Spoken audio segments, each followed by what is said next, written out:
For more tips and tricks, don't forget to hit that button and subscribe. Also, ring the bell so you can get notifications anytime I have new videos.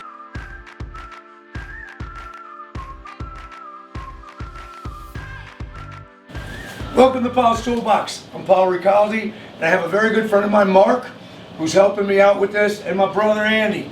We're making a tub surrounder, some things to go in the bathroom. A lot of times we do projects, and all you see is a sample board. Well, now we're going to show you why we make sample boards. We're going to do this on an actual project. Let's get started.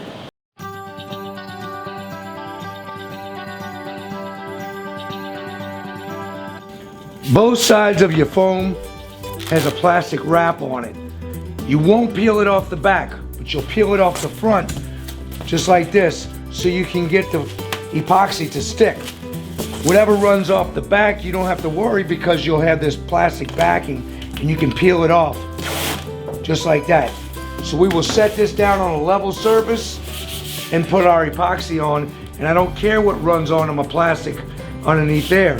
I'll put plastic on top of my plywood, set it on this, and now whatever runs off of there, we can peel the plastic off, and we have this backing that will peel it off the back of it.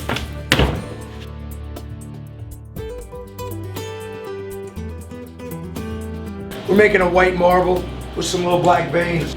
This works fine. This is a hammer paint by Ricalde.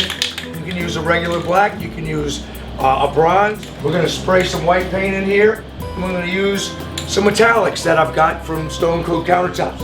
Also using Stone Coat Countertop material, Art Coat. This stuff does not yellow, it's great.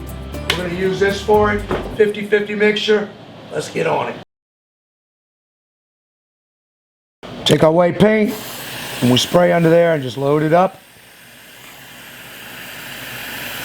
And you keep doing it until you get the amount you want in there and it's not transparent.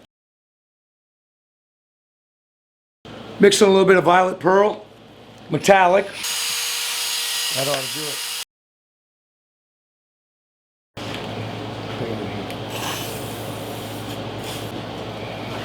That'll make some cool veins, and that's way more than I'll need for this pool. Andy, you see what I'm doing here? You can do it there. I'm dragging close to the edge, try not to get it too far off the edges. And try not to, we don't want to poke it. We just want to kind of drag it and get it close to the edges, okay? On that side. And then what we'll do is we'll start chopping it with that chopping piece. All right?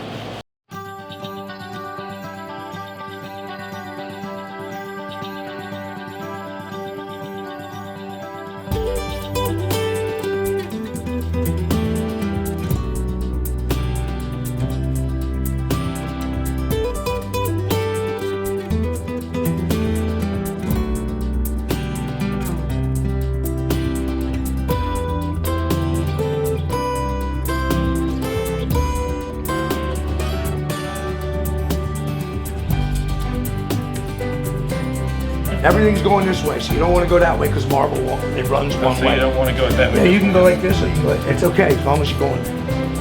That's perfect. Yep. Just a little. No, that's perfect. Go ahead and push it over to that end.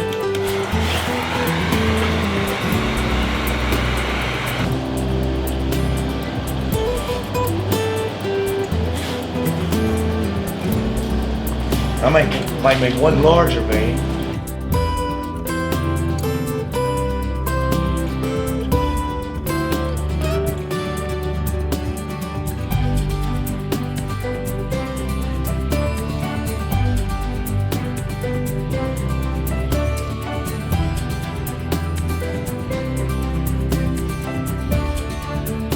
Now to take this off,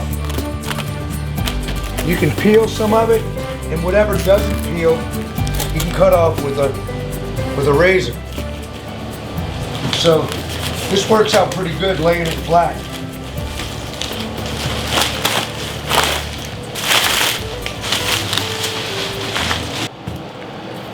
And just run the knife across it. Once you break it loose, you can easily clean it up. I'll leave the screws in here. I'm just real careful when I work around them, so I can push my piece back on top of there and sand it and it won't move. 220 grit.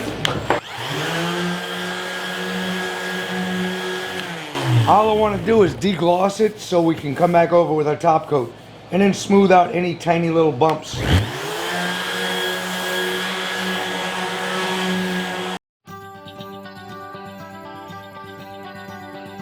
Well, we're ready to put the top coat on. This is the ultimate top coat. You have part B, which is a hardener, part A, which is a mix. You're gonna have a 2-to-1 ratio. 2 parts of A, 1 part of B. And I mix it up in a small cup. This goes a long way, so don't mix up the whole bottle unless you absolutely have to and you have somebody to help you, because it'll start tacking up on you. You wanna be able to get everything down without it tacking up. We're gonna go over with a 1/4-inch nap roller, wet roll with 1 roller, come back over with the dry roller and smooth it out. You want this as smooth as possible.